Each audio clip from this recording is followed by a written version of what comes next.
Hi, welcome back to the Libro podcast, a monthly series featuring interviews with authors, narrators, booksellers, and more.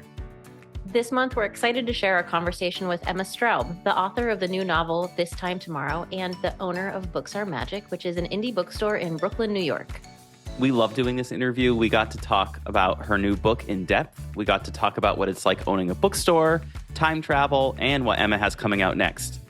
Also, be sure to stay tuned because at the end of the episode, Craig and I are going to give you a sneak peek of what we're working on for Banned Books Week.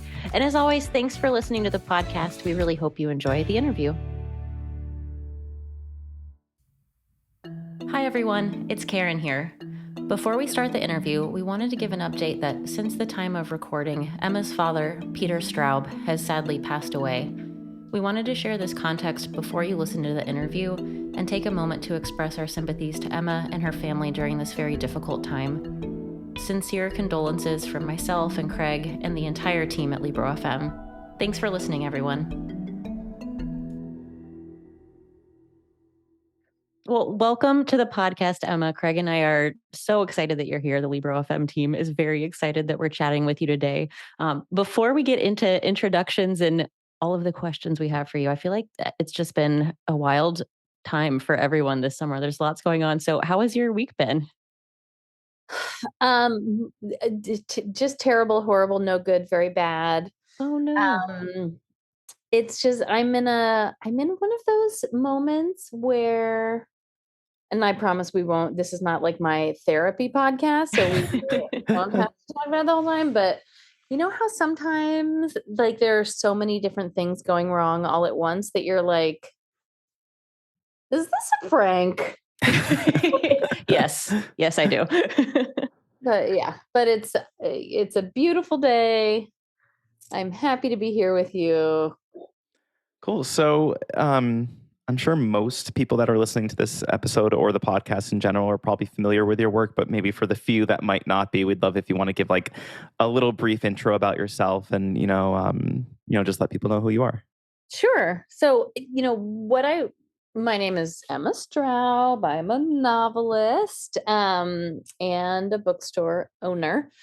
And, what I will say about that, about what you just said, Craig, is that like what the bookstore has done for me in this very nice, extremely healthy way is it has shown me over and over again that all books are not for all people, and that there are a million writers out there who people would just die for, and that I never, ever feel bad if someone isn't familiar with my books or my bookstore or whatever. Like, I just think that we all have, like, there are more books than any of us can ever read.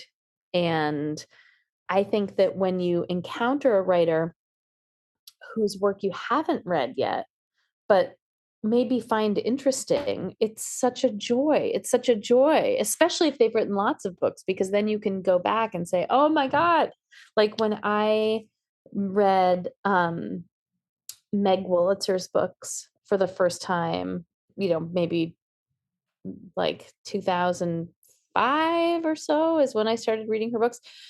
She had already published like 10 or 12 novels. So I had so many to read. So yes, if anyone listening has not read my books yet, no pressure. You can if you want to. You also don't have to. No big deal. I love that experience you just described, Emma. That is like, it is such a joy. I remember several years ago when I first discovered George Saunders, and there were so many collections I could read, and I'm like, oh, it's like a holiday. Yeah, that's one of the best feelings. Cool. So speaking of your novels, and for people that may not be familiar with them, we wanted to talk about your new book, This Time Tomorrow, which I believe came out in May. I just read it last week for the first time and really, really enjoyed it.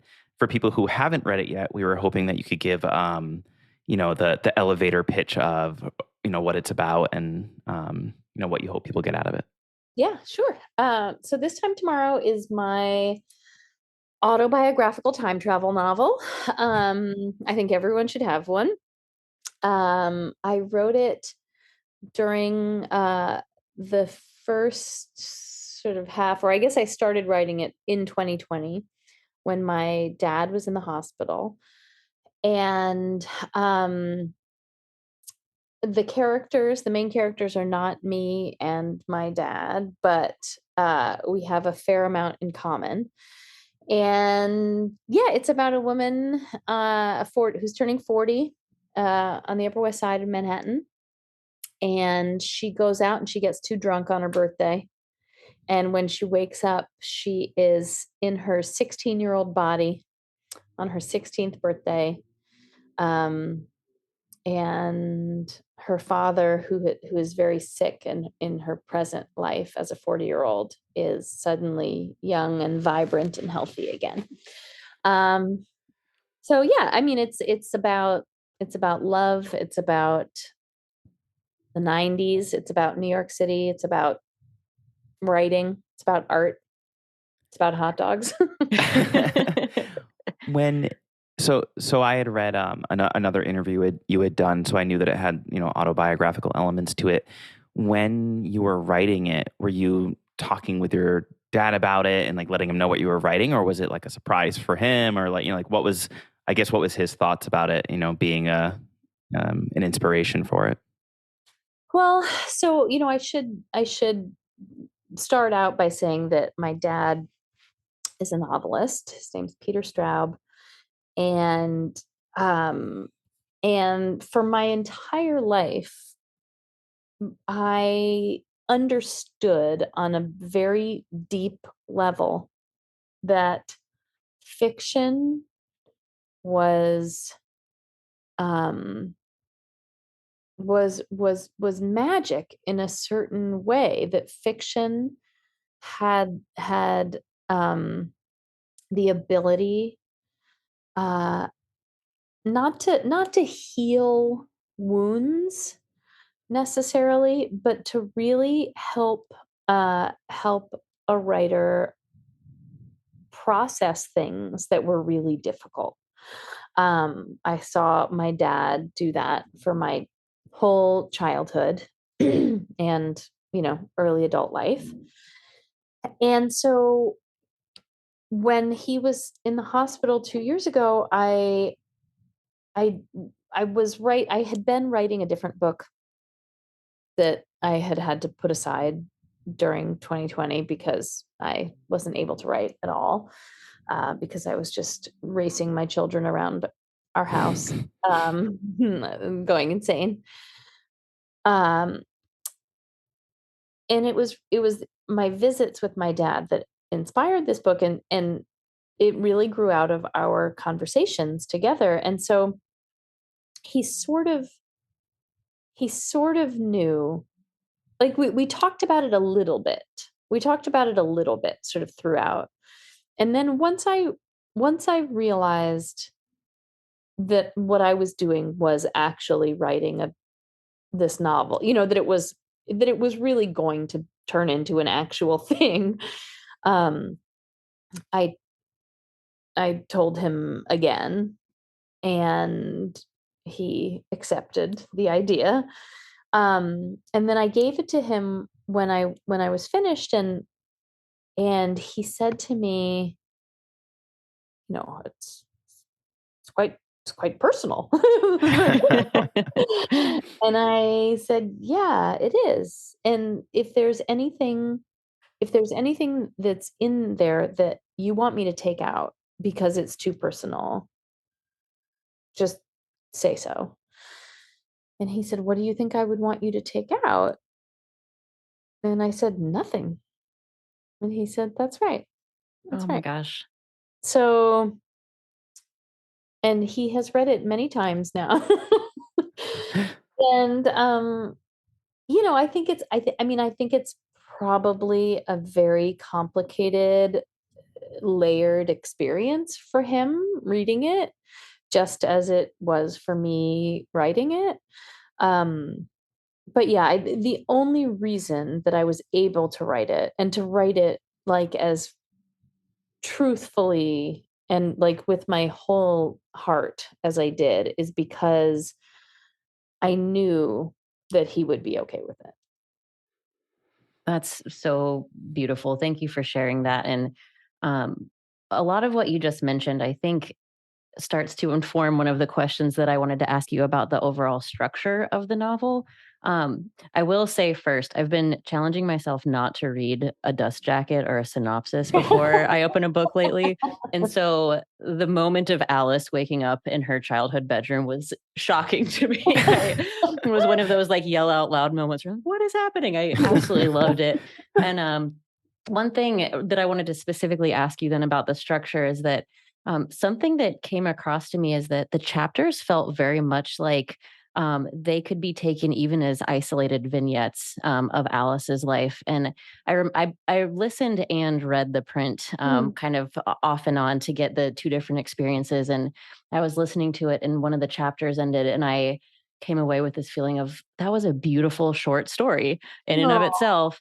And so I wanted to ask you, about how you decided to structure this book in the way that you did, given that tackling a time travel novel has to be very complex to do. Yes, yes, and I can tell you for sure that I have never been more grateful for for a copy editor as with this book, just because I am a joyful mess of a person in general.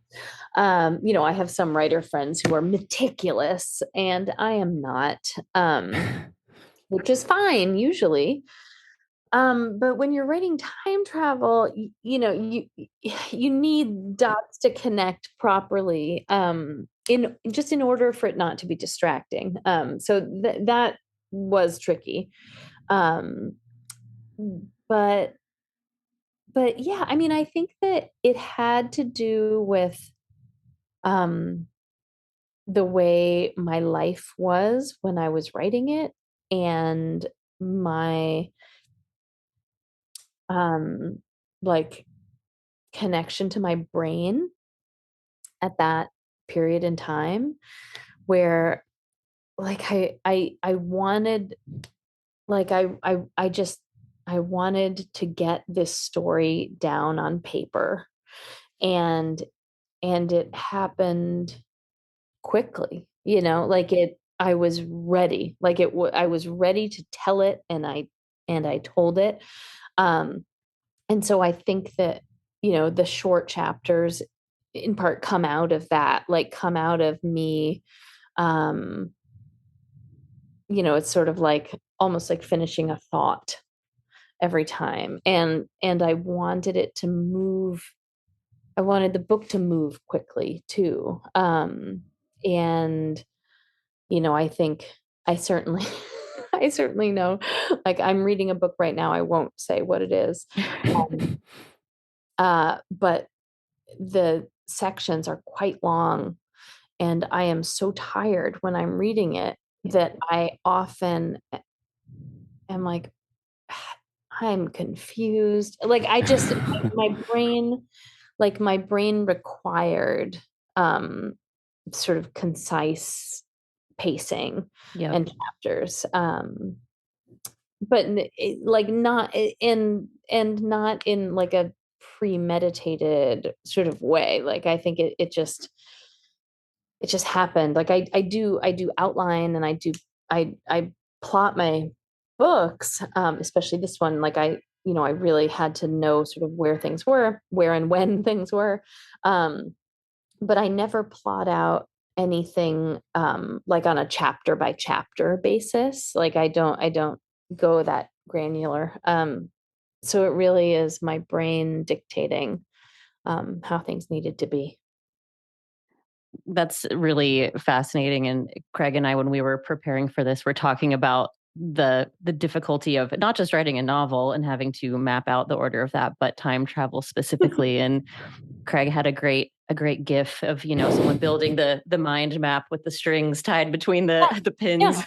yeah. That's Oh, just that what was I pictured totally your house must look like, like the yeah. murder map, Yes, it was basically a murder map. And I mean, I had so many conversations with people, especially at the bookstore with my booksellers, being like, okay, gotta go home and solve time travel. That was sort of my mantra. And I had so many useful conversations with people who love time travel. And so much of my sort of research went just right into the book. I was actually going to ask about your time travel research. Like, what did it look like? Were you watching Back to the Future and reading certain books? Like, are there any books that you Yeah. read that you found as inspirational, or movies, or? Yes, all of the above. I mean, I rewatched a lot of time travel movies that I loved. Um, like Peggy Sue Got Married, which was one of my favorites from childhood. That gets mentioned in the book, Yeah, right? There. they Yeah, all yeah. get mentioned. They all get Yeah. mentioned. And then I read a number of time travel novels that I hadn't read before, like Octavia Butler's Kindred and Time and Again by Jack Finney. I mean, I read tons of things and watched tons of things. And I mean, ultimately what was the most comforting about all of that was realizing that it didn't matter what I did, that I could choose for my rules to be whatever they were, as long as I followed them myself. Like as long as I came up with like how it worked for me and for these characters, then it didn't matter. It didn't matter. And that was very freeing. It was very freeing. And there were so many things like, I mean, there are a lot of sort of hard sci-fi writers who get really into the nitty-gritty. But then there are also things like Palm Springs, the Andy Samberg movie from a couple of years ago that's so good, or like the Stephen King novel, 11/22/63, whatever it is. The JFK. Yeah, Yeah, yeah, yeah. where the time travel details are like non-existent Yeah. because they don't matter to the story. Were there any rules that you were like, I'm ignoring that, or like I'm gonna like? Was there any, or like when you were doing your research, was there any like, I better avoid that mistake, or is it? Well, I knew that so yeah, I mean, I knew that I didn't want it to be like a Back to the Future type situation where there were two of the characters. I didn't want that mess. Yeah. Um, I didn't want um I didn't want anything with buttons, like I didn't want math. Like I wanted there to be Yeah. no math. Um I wanted it to feel as simple as possible because the book is not about time travel. Like that is not the point. That is not the point of the book. And it's been interesting to read what readers have said about the book, because there are so many of them. I would say probably twice as many. I get sort of twice as many notes or like posts on Instagram or whatever from readers who say time travel isn't usually my thing, rather than, as opposed to like people who say, oh, I love time travel novels. Like there are definitely those readers, but there are way more readers who I would say are, readers of my previous books who came to this and thought like, uh-oh, what? This is not why I read Emma Straub. Like, but I think that, like I wanted to make sure that this book was good for those readers too. No, that's super interesting, and I agree that like although the book is a time travel book, it's not like a time travel book. And I agree with about the you keeping it as simple as possible. I mean, what's simpler than like falling asleep in a shed? It's Right. not like Yeah. driving a car to a certain speed, or it's quite nice. Yep. Little portal situation. Yeah. Yeah. I did find that thing about the two lives, you didn't want like two of, I did find myself thinking about that as I was reading it, like, especially when spoiler warning, Yeah. everybody. But, like when she goes back to 40 and she has like the two children and then she goes back again. I'm like, where are those children now? Are they just, is there like alternate timelines? Do they exist, or are they just, they had a life and now they don't have a life? I was like almost feeling bad like for the people that were getting like forgotten in a way. Yeah, but I think that, there are a lot of time travel theories, and you could spend a lot of time doing this. But even like my 8-year-old said something to me yesterday while we were walking home from day camp about alternate universes, and like, in this timeline we're doing this, but what if in another timeline Wow. we made other decisions and something else is happening? Wow. Did you say 8 years old? Yeah, yeah, yeah, Uh, yeah. I hope in an alternate timeline I'm as smart as that 8-year-old, because in Same. this one, that's super super interesting. You can probably tie your shoes though, and he can't. So, Depends on the Give and day. take. Depends Give on and the day. take. Yeah. Well, one last question kind of in this vein before we move on to some other questions we have for you. One of our colleagues had a question. If you could choose to go back to one age in your lifetime, kind of a la Alice in this yeah. book, which age would you choose and why? I guess, my impulse is to say eh, that I would want to be a teenager again at some point in that pocket.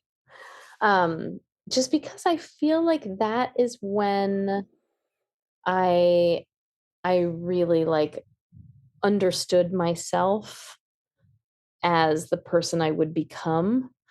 Interesting. Um, and it's when I made a lot of friends who I still have. Like, I would like to go back and see all of those people as they were.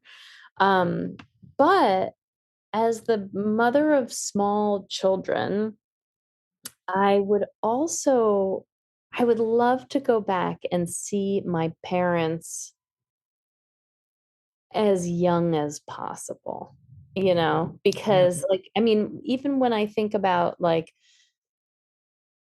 I was talking to my dad the other day, and I was like, well, so wait, when he was my age, oh, because it was my husband's birthday and he was turning 44. He turned 44. And so I was talking to my dad about him at 44. And when he was 44, I was like 7, or I think I was 8. So I was the age that one of my children is now. And I would love to see that. Like, Yeah. I would love to see that. So I might go back, like, I like straight up do some 1980s, see some of that mess. Yep. Um, Yep. that would be pretty interesting.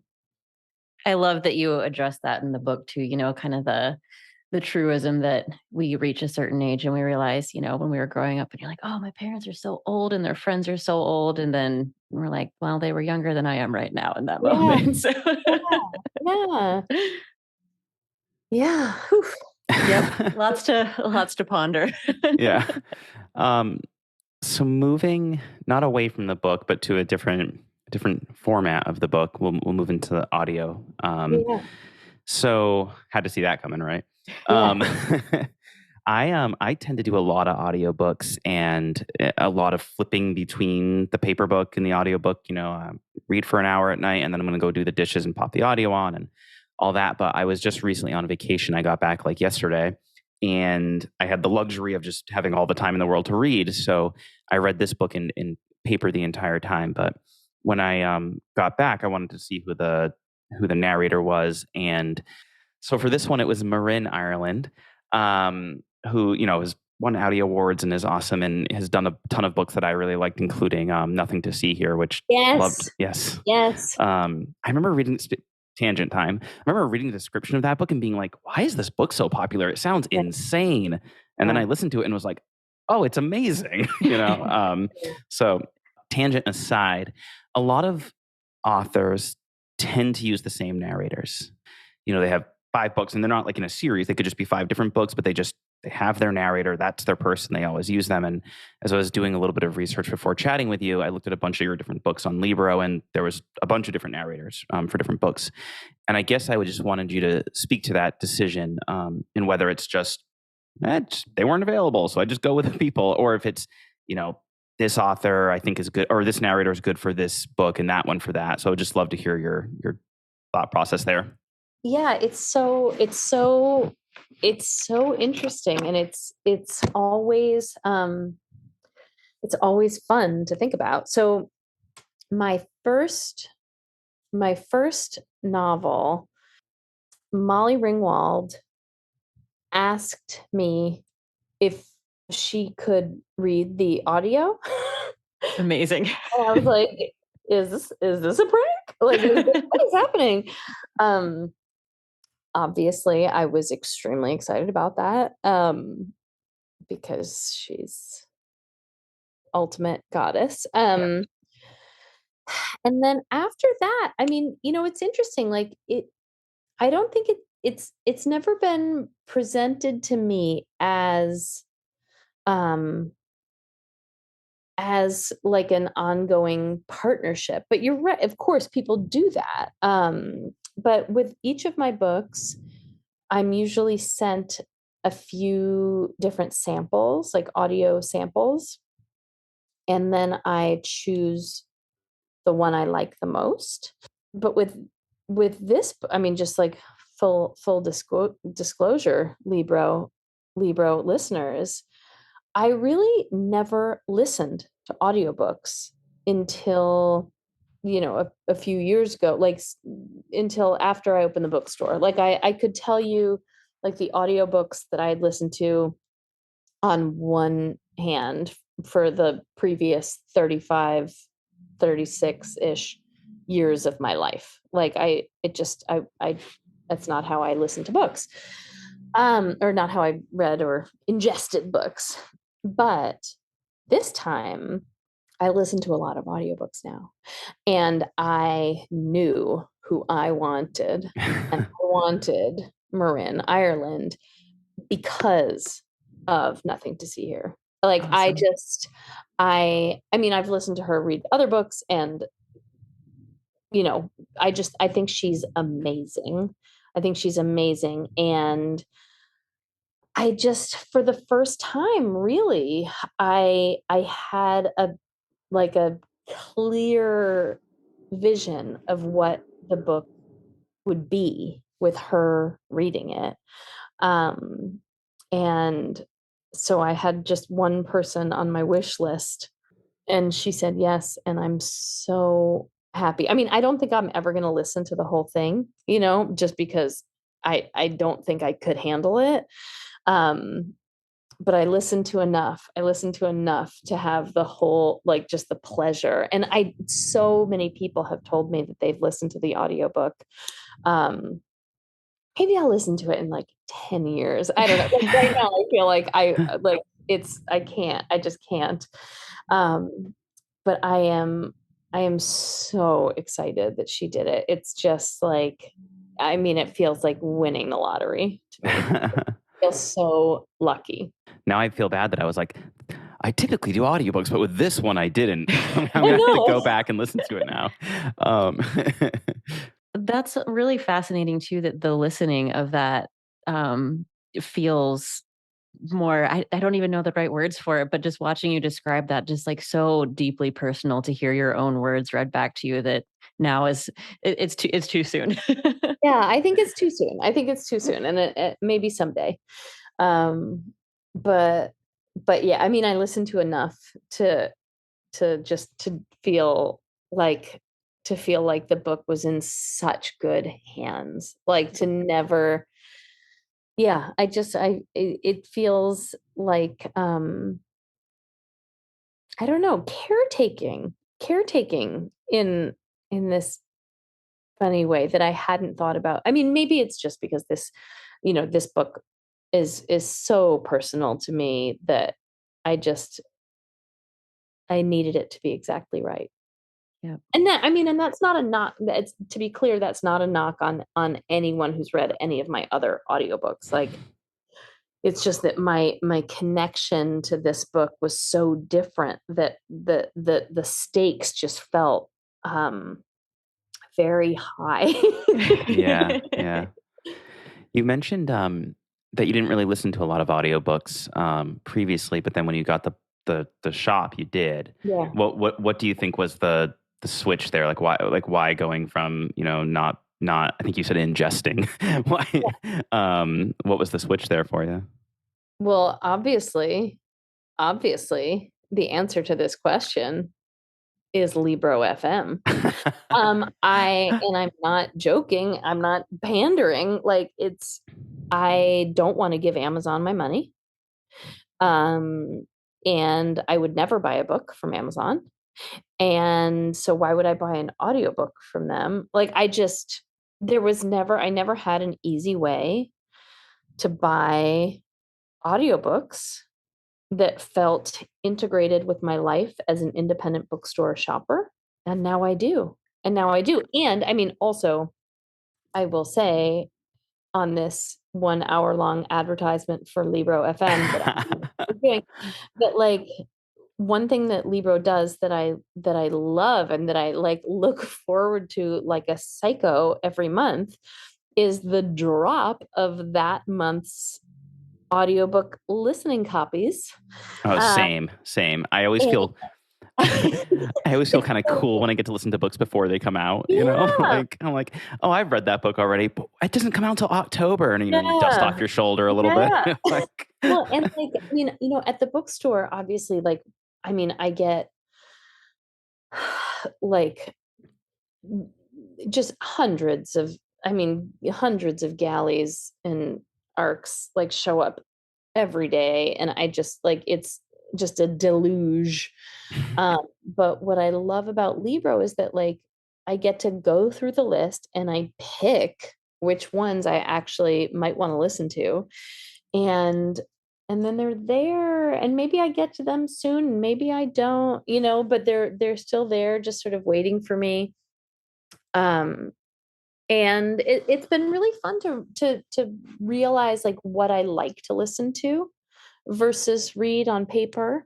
Like, I for a little while there, I was on, like, a serious YA, um, kick where everything was narrated by Bonnie Turpin. I was like, I am just, like, on the Bonnie Turpin show now. Um, but, like, where I listened to, like, Angie Thomas on the Come Up, and I listened to Leah Johnson's You Should See Me in a Crown. I don't know, I was like, I had, like, a whole YA moment, and I was like, "Oh, this is great," and, like, in part, it's because they tend to be a little bit shorter, and are just so vibrant. I love listening to that. And then, when I was writing, sorry, before I started writing This Time Tomorrow, but when my dad was in the hospital, I would drive up to visit him just at the hospital was at the sort of far end of Manhattan. So you know, it took a while to get there. I decided to listen to the audiobook of The Talisman, which is a Mm. book that my dad wrote with Stephen King in 1984. And I'd read the book when I was a kid, when I was maybe 12, but I hadn't read it in, you know, 25 years. And I'd never listened to it. And it was so comforting to have it, to have him in my ears, and Uncle Stevie. also.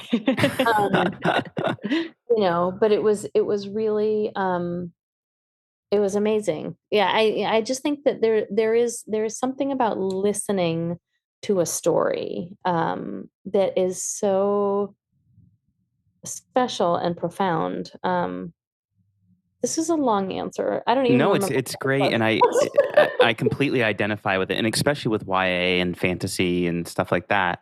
Anything with a lot of like accents and all that. Sometimes I find myself listening, and I feel like I'm watching like a really cinematic movie, and then I'm like, all right, it's the end of the night. I'm gonna like pour a drink and go read the paper book, and Yeah. start reading it. And I'm like, this isn't as good. Like, it's Yeah. not. I'm not reading it in my head as good as the audiobook, and I'll pop my. I've literally sometimes listened with like my headphones while reading the paper book, like almost like Wow. reading along because the person's Wow. reading is just adds something, just Oh, adds value to the word in a yeah. way that like my brain cannot do. Although it Yeah. can tie shoes, it cannot read as well. Yeah. Awesome. Well, Emma, we would love to ask you a whole slew of questions about your bookstore. Cool. Obviously, at Libro.fm, we are in love with bookstores. We are very thrilled that we're a partner of your bookstore, Books Are Magic, which is in Brooklyn, New York. I am very sad that I have not been there yet. I cannot wait to go, but I see all over the internet how beloved your store is. And so, I think our first question for you is, if you had to kind of pin it down to one thing or a couple of things, what are you most proud of when it comes to Books Are Magic, and what really makes it special? Yeah. Well, it's funny. I think that so we've been open for 5 years now. And I think my answer is probably different than it would have been, you know, if you'd asked me this a few years ago. But I think what I'm most proud of, right now, is that I think that our staff feels really supported by us, and encouraged, and that I think we're really a welcoming space. I hope that people feel good when they walk in the door. Um, I think they do. I think they do. And there are certain ways that, like, I mean, certain sort of things that I think we're good at, that are unique. Like, I mean, I think that we bring a certain sort of goofball energy, to the bookstore space. Um, we are energetic, and fun, and fun. That is beautiful, and it definitely comes across with just things I've seen on Instagram. I just see hundreds and hundreds of photos of people having fun in the store and smiling in the store and spending time with friends there, and that very much comes across even to someone who hasn't set foot in this space yet. Um, and so, in terms of the team dynamic, I know that like curation is such a massive aspect of owning a store and ordering for the store and building displays. How does your team approach curation? Like, what does that look like for you Yeah. all? So I I do the bulk of the adult frontlist buying, with two other staff members, and then there are two other staff members who do the children's buying. Um, so there's just people who understand what we are, and who the kind of voices we want to support. That's a big part of it, in terms of just new books coming in. But I think what I have loved watching evolve is how it really the store's physical makeup can depend on who is on staff and what they love. So, like, for example, like, our we just moved our translated literature section to closer to the front of the store, to give it more space, Awesome. because we have so many people on staff who are really passionate about translated literature. We just built a horror section because we have people on staff who are passionate about it. And then there are sections where like there used to be someone on staff. So like we had like a super, super, super devoted science fiction reader on staff for a while. And while she was there, that section was a well-tended garden, and now it's people still pay attention to it, but it's not quite as robust as it was, or like a true crime reader. Like things fluctuate as the staff fluctuates, and I love it because I think that it just it's proof of how independent bookstores are living documents. It's not standardized. It really depends on the people. That's such a good point, and I think that's one of the things that there's a million things that make bookstores so important to their communities and in special places, but that's definitely one of them, right? If you go to a Barnes and Noble in Boston and then you go to one in California, they're going to look kind of the same. They're going to have the same sections. The books that are on the front table are probably going to be about the same.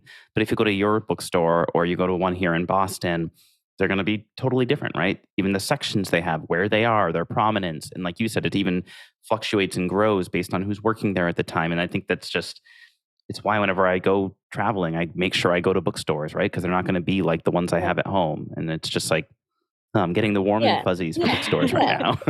Yeah.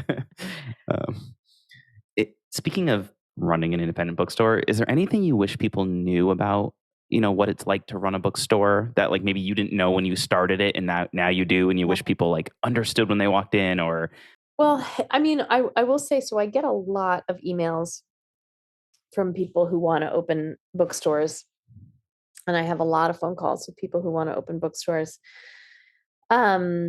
Just as I did when I decided that, when my husband and I decided that we wanted to open a bookstore, we had a lot of these conversations with bookstore owners too. That like what I wish I had understood more clearly is that yes, it's all of these things that we're talking about that are warm and fuzzy and wonderful, but that ultimately those things are the easy things. Those things are the fun things. Like anything that has to do with books is pretty fun, or authors or whatever. All that stuff is the fun stuff. But at the end of the day, that a bookstore is still just like a retail establishment that is open to the public and has all the regular problems and challenges of any retail business, meaning like staff, staffing woes, or conflict, customer service conflicts, um you know people spilling their coffee cup all over a table. You know what it like I mean, yeah, like yeah, yeah. in ways tiny and irritating and big and important. Like that is the hardest thing, where you're like, oh my God, what did we Yep. do? What did we do? It just anybody can just come in and Books are magic, but not copy yeah, proof. exactly, So yeah. exactly. Or like, not conflict proof. Like, we've had to learn and continue to do trainings and learn all kinds of things about how to have like a supportive, healthy work environment for everyone, how to have a safe work environment for everyone. All of those things are really big and meaningful, and take time to learn and understand, and all of that. That is the real truth of running a bookstore, which is not at all sexy. I'm so glad you said that, because as soon as you mentioned it, I'm like, I too have completely had the Wizard of Oz situation. I have not looked behind the curtain, and I'm like, it's a bookstore, it's fun. And I'm the customer. I feel the beautiful vibes you've created. And I didn't think about the fact that, this is a business. There are logistics, there are personnel things. That's Yeah, thank you. Yeah, I know now. now you're not gonna open a bookstore. Although, I'll I mean, I'll just keep shopping. yeah, I mean, it is, it is also like, it is also such a dreamy job. It is such a dreamy job, and I mean, and we have such an incredible staff, and they are so smart. They are all so much smarter than I am, and just like, it is a privilege to be with them all the time. Is there anything about, you're in I mean, there are some other authors who have bookstores, but is there anything about being an author that you think painted the way that you wanted to run your bookstore? Maybe things that you knew as an author that maybe someone who just opens a bookstore because they love books might not know, whether it's the way you run author events or, I don't know if there's anything Yeah, that you could speak to sure. I about mean, that. I think that one of the things that um I think it has been important to us, as a bookstore, that I have a certain sort of access to people, um, that has always helped. I mean, like last week, or no, sorry, this week, 2 days ago, 2 days ago, we hosted this fundraiser for the National Network of Abortion Funds, and we raised $12,000, Wow. and it was just people who I could text to say, "Will you do this? Come and do this." Yep. And they say, "Sure." And I'm not to say that they wouldn't say sure if I didn't have their telephone number, but I think that, in publishing, as in any other business, the longer it takes to get to someone, the more convoluted, and the likelier it is that the answer will be no. But if I can write to someone directly and say, "Hey, can you do this? Would you like to do this?" They are more likely to say yes. So I think that is certainly something that has helped us, and I recognize that it is a privilege that, like, it is a privilege that we have, and that puts us, in a slightly different position with a lot of writers. But that said, we still, like, compete with all the other bookstores in New York City for events, and I mean, it's not, I think that it's not a power that I abuse. It's something that I have access to, though, when necessary. Awesome. Well, I know we don't want to keep you for the entire day, which we gladly would.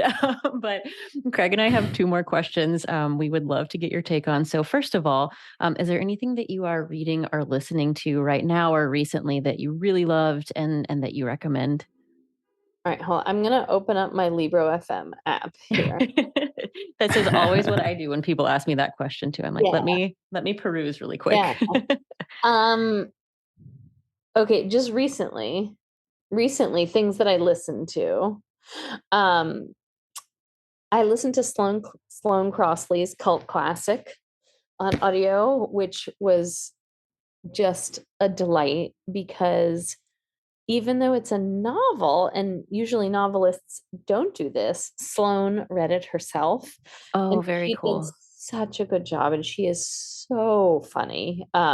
So that was an absolute pleasure. Um, the Toni Morrison, I'm gonna mispronounce it. Recitative? Is that, I think that's how you say it. Perfect. Um, the audiobook for that was incredible, because it's the book, it's a short story, and in the book Zadie Smith has written this introduction that's nearly as long as the story. And so on the audio, Zadie Smith reads her introduction, and then a narrator reads the Toni Morrison story. And it just felt like a master class. It felt like a master class. Nora Ephron's Heartburn is one of the best audiobooks of all time. Meryl Streep reads it. Perfect. You can't do better. I'm a Um, huge fan of that one as well. so good. Yeah, I don't know. I mean, I listen to right now. I'm listening to Heiresses by Laura Thompson, which is just like basically tells you that like if you are a woman born to an enormous fortune, basically your life is ruined. Which is, good comforting information to have. Yeah, and I'm really excited to listen to Julia Whelan's book, Thank You for Listening. Like I just, It's so amazing. good. I think that might be what I listen to next. Little plug for this podcast that I listen to sometimes. We interviewed her about her book for this podcast a couple episodes ago, and we basically just gushed the entire time that we loved her book and her. Yeah. So it's a great book. Yeah. For people who haven't listened to it yet, go back and listen to it. It's a good episode. Well, thank you so much for spending the last hour with us, Emma. It's been so interesting to learn about, your book and your process and your bookstore. And, we had a bunch more questions that we wanted to ask you, but obviously there's only so many minutes in an hour. So we'll have to hopefully have you back sometime to go through some more of these. I guess the last thing before we let you go is I know the book just came out in May, but is there anything people should be keeping an eye or ear out coming from you in the, following X amount of months? Yes. So if people have small children or just are smart people who like picture books, regardless of the fact whether they have small children or not, my first picture book comes out in January. It's awesome. called Very Good Hats, and it's about very good hats. Love it. I'm intrigued already. This is great. That's awesome. I assume your children are super excited about this. Oh, they're pumped. Yeah. That's awesome. They love hats. Well, we will definitely keep a hats. They look great in hats. So they're ready. That's awesome. Well, we'll definitely keep an eye out for that. Again, thank you so much for taking the time with us today. I'm sure you have a million things going on between the book and the store and everything, so we really appreciate it. Yes, thank you, Emma. Thank you. It was such a pleasure. I'm so excited. Yay, Libro.fm.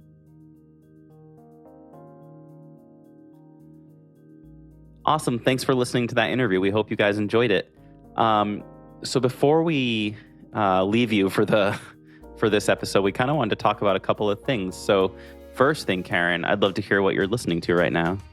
Right now, I am listening to I'm Glad My Mom Died by Jeanette McCurdy. And I am about 40% of the way through, I believe. And I cannot put it down. I can't stop listening. I am also listening to my mom died. The opposite of that. I'm glad my mom died. And I am almost done. I think I have like a half an hour left in the audiobook and also can't put it down. I think I started it like yesterday. Oh my gosh. Okay. Yeah, I was like staying up late last night. Like, I got to find one more dish to wash so I can keep listening to this, Is there any other housework I can do? Yeah, it's really good. It's been bad for my productivity today. My lunch break may have extended slightly longer than intended because I didn't stop listening to it. Like, Karen, we have a meeting. Where are you? Yeah, it's a hard listen. I won't sugarcoat it. It's depressing, but it's also like it feels really important and raw. Yep.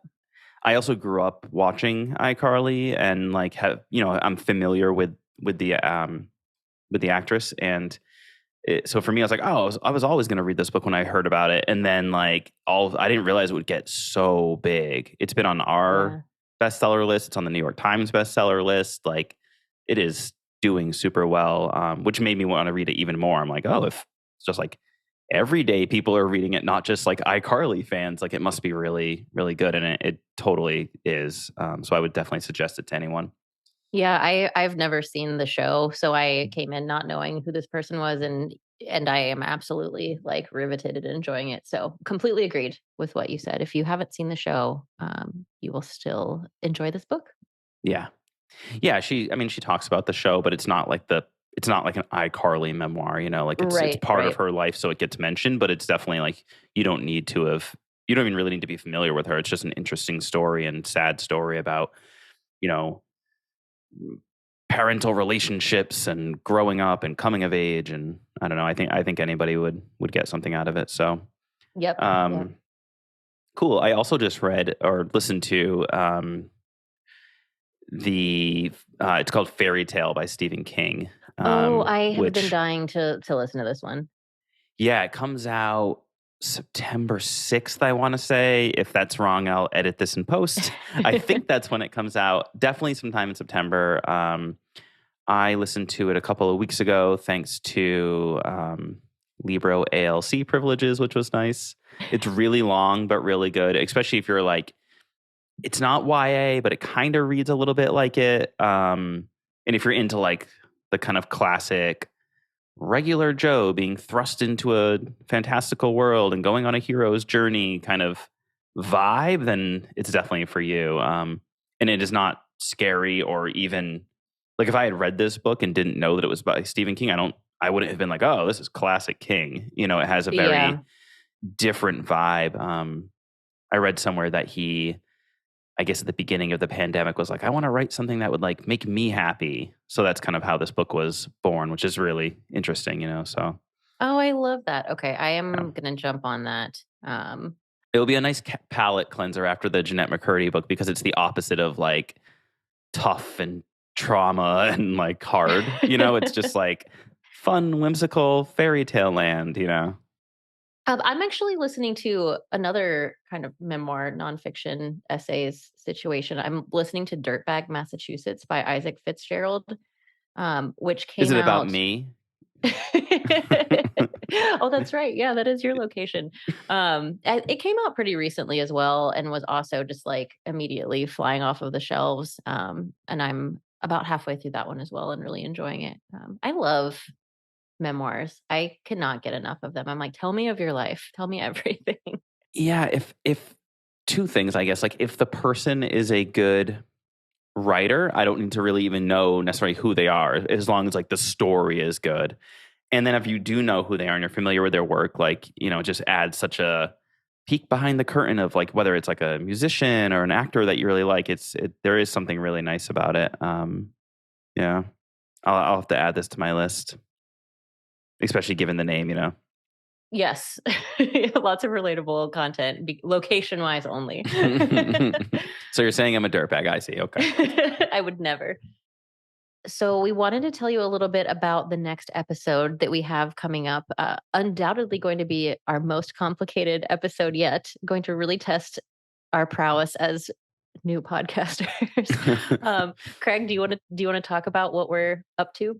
Yeah, sure. So in September, there is a week all about banned books, you know, to bring awareness to it. And, you know, it's been around for a long time, but it feels more important now than ever. As I'm sure some of you have seen in the news, lots of towns and cities across America, and I'm sure other countries too, are dealing with, you know, school boards and parents and, you know, XYZ people trying to take books out of libraries, you know, whether they're about gender or queerness or, you know, a whole host of, you know, quote unquote critical race theory, so on and so on. All these books are being taken out of, you know, school libraries and town libraries and everything like that. So there's tons of people that are kind of like on the front lines of this and trying to fight this and make sure that everyone has access. And we thought for that month that it would make sense to do an episode about this, and who better to talk to with some of these people that are on the front lines.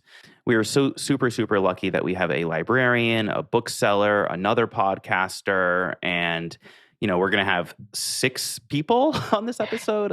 So 4 guests and both Karen and I. So we will see how it goes. But I think it's going to be a really, really interesting conversation. And I don't think could come at a better time. So we are super excited about that. We're recording in a week and the episode will come out in mid-September. So keep an ear out for that. And before we sign off, just a reminder that if you haven't had a chance to try Libro.fm yet, don't forget that you can sign up for a new membership using the promo code LibroPodcast, and you'll get an extra free credit when you start. Also, if you're not subscribed to the podcast, please do so. That way you get alerted when we have new episodes or any new content coming out. You can subscribe on Spotify, Apple Music, Google Podcasts, anywhere else you get your podcast. And as always, thank you for listening.